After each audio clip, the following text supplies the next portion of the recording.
Muy buenos días, muy buenas tardes, estudiantes. Este video es para explicar más en detalle, más en profundidad, aquello referido a las magistraturas romanas. Hay que entender primero que en la Roma republicana existían dos grandes grupos sociales, los patricios y los plebeyos. Los patricios son aquellos que descendían de las familias fundadoras de Roma, o así ellos creían ser, ¿ya? Y los líderes de estas familias, se llamaban romanos gens, eh, formaron el Senado. ¿Ya? Este Senado eran gente adulta mayor, de ahí viene, Senado viene de senil, o sea, de gente con experiencia, ¿ya? Y ellos eran quienes tomaban la determinación de elegir a los magistrados, a los cargos públicos, ¿ya? Partiendo por el cónsul. El cónsul era el líder de esta República Romana, era la cabeza visible, se elegían dos cónsules, principalmente para evitar de que el poder que recayera en una persona y se corrompiera, además teniendo dos personas, se podían fiscalizar entre sí, ¿ya? Duraban solamente un año en el cargo, luego de esto no podían volver a ser reelectos como cónsules o en otro cargo público, pero sí pasaban a formar parte de este Senado romano, o sea, porque ya tenían la experiencia suficiente para poder ayudar en la toma de decisiones, ¿ya?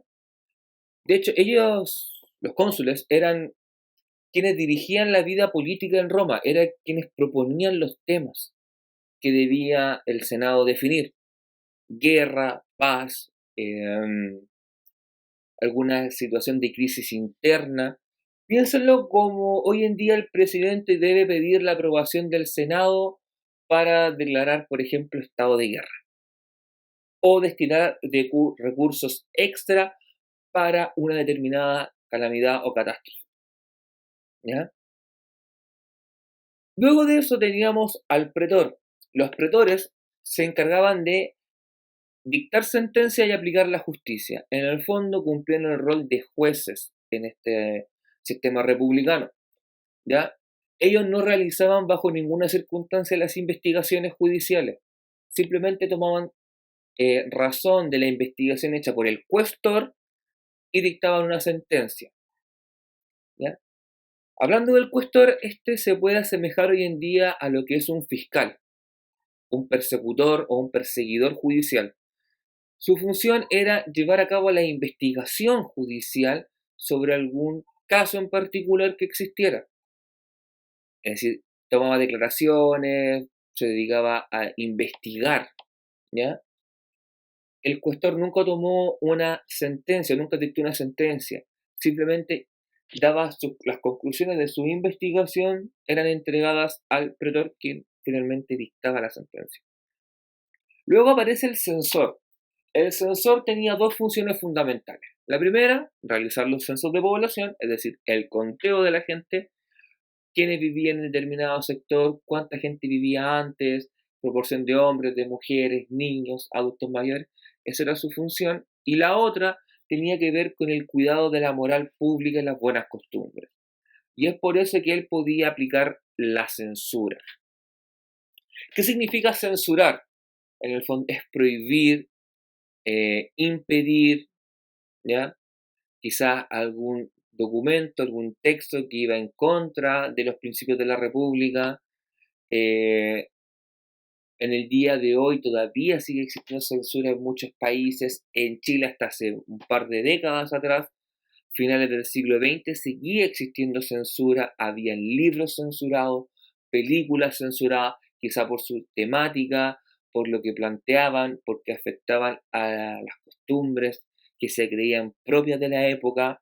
Para que se hagan una idea, en los 90 a muchas bandas de metal o de rock pesado se les prohibía el ingreso a Chile, o se hacían campañas para que no ingresaran porque se creía que afectaban a la moral y las buenas costumbres diciendo que eran satánicas. Por ejemplo, Iron Maiden, que en el año 92-93 no pudo tocar en Chile porque la sociedad más conservadora argumentaba que su estilo de música dañaba la moral y las buenas costumbres. ¿Ya? Y por último tenemos al edil o edil curul, lo pueden encontrar de los dos nombres, y este se encargaba de la administración pública de un territorio, la administración local, lo más chiquito. Piénsenlo en la figura de un alcalde. De hecho, todavía al alcalde se le llama edil, porque cumple las mismas funciones, es administrar una ciudad, que la ciudad funcione, ¿ya? En la época romana el control de los precios, que la gente que prendía y apagaba las luces del pueblo, el verdugo público que era el que realizaba la ejecución de un delincuente, el comisario que estaba a cargo de la prisión del pueblo, y así sucesivamente, ¿ya? Viejo, estos cargos siguen vigentes hasta el día de hoy, ¿ya? Así que no se sorprendan.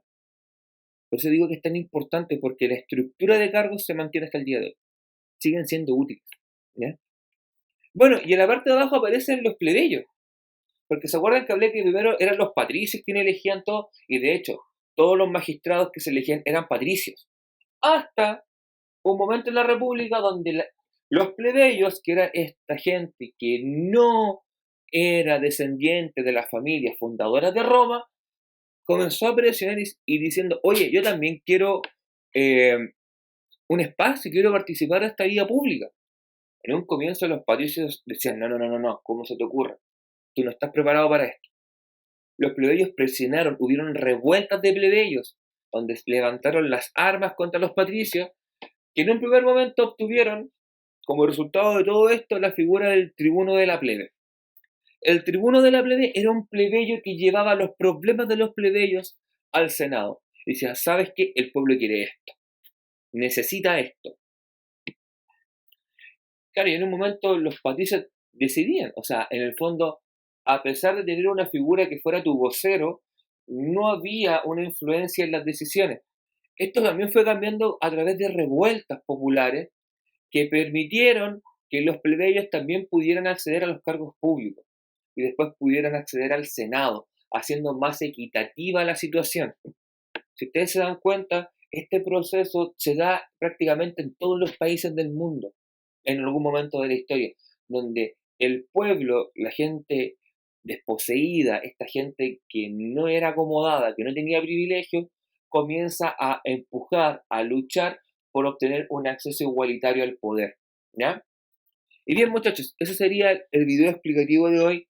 Recuerden, cualquier duda que tengan, por favor, acérquense, o sea, virtualmente, mandando un correo, hagan las actividades, hagan las guías que se les van a enviar, muchachos, es fundamental para su proceso de aprendizaje. Sean constantes, háganse un horario de trabajo, no sé, busquen la estrategia que más les acomode y eso. Ojalá estén todos muy bien. Un abrazo, cuídense. Nos estaríamos viendo, espero en algún momento físicamente.